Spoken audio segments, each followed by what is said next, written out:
In wartime, much planning is given to understanding your enemy, his tactics, and the routes he could take to get to you. For the Christian, although the war has been hidden from our eyes and is fought in an unseen realm, we still need to have that connection to the Holy Spirit in order to resist the attacks of demonic spirits. No one understands that connection better than Roger Marneau, an occult defector that became a Christian. Roger reveals that this demonic agenda is far more organized than anyone could have ever thought, as he recounts a meeting between demonic spirits in the 1700s about our present day.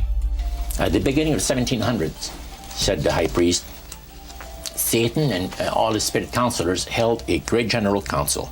And by the time the council came to a close, they had three major policies that were going to be followed.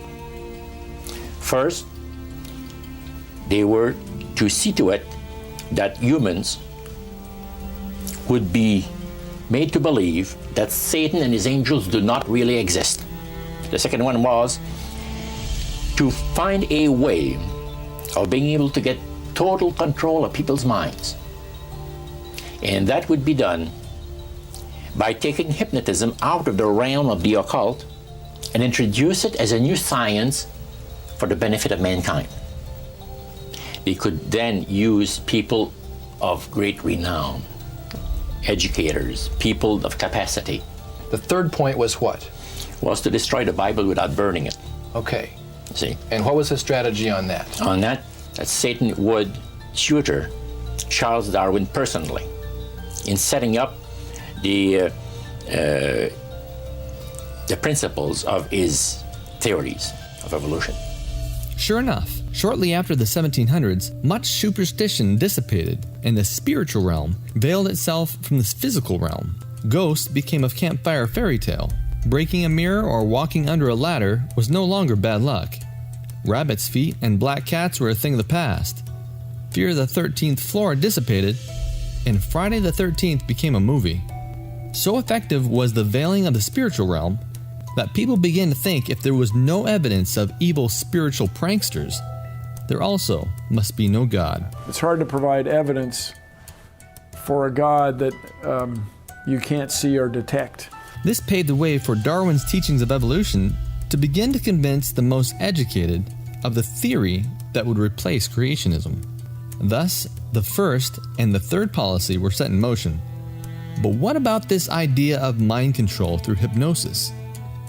Since we don't see large portions of society entering into hypnotic clinics, perhaps the meaning of hypnosis has changed, and the hypnotist has come into our homes in the form of something we love. James Guinta says, music is hypnotic. While you're listening, you'll hear everything I'm saying. You'll be awake. Hypnosis is not sleep.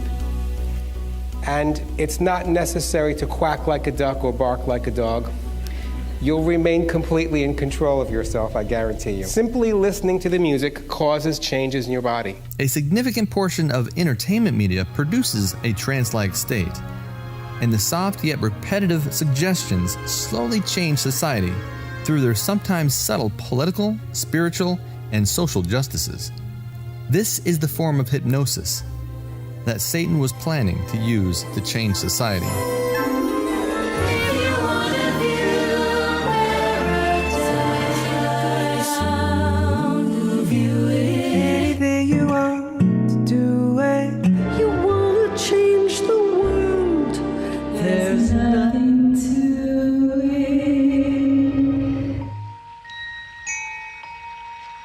A popular mythology among recording artists is the legend of the crossroads and the power it brings to them as an artist.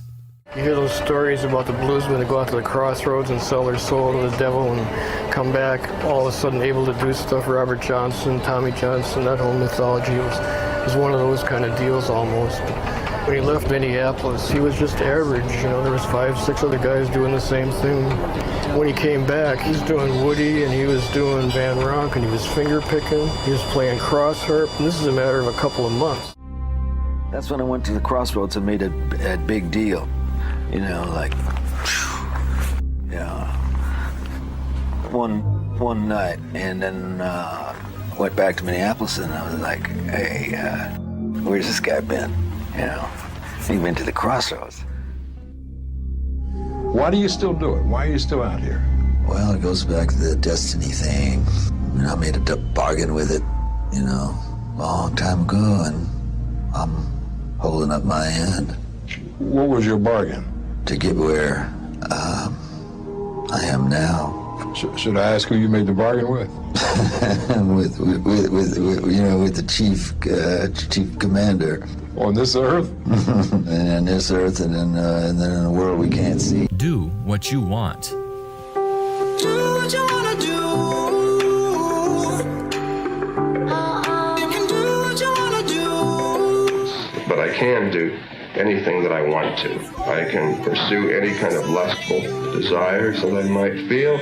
I can engage in any activities that are so-called sinful activities and not really worry about any ecumenical councils making it right for me to do these things. Living for, as I've said, all of the earthly and carnal pleasures. A satanic world is a world reborn in purity, a world where the instinct and the intellect will be complementary to one another rather than being at odds with one another. Now, if a Christian said to you, you were just really worshiping yourself, what would you say?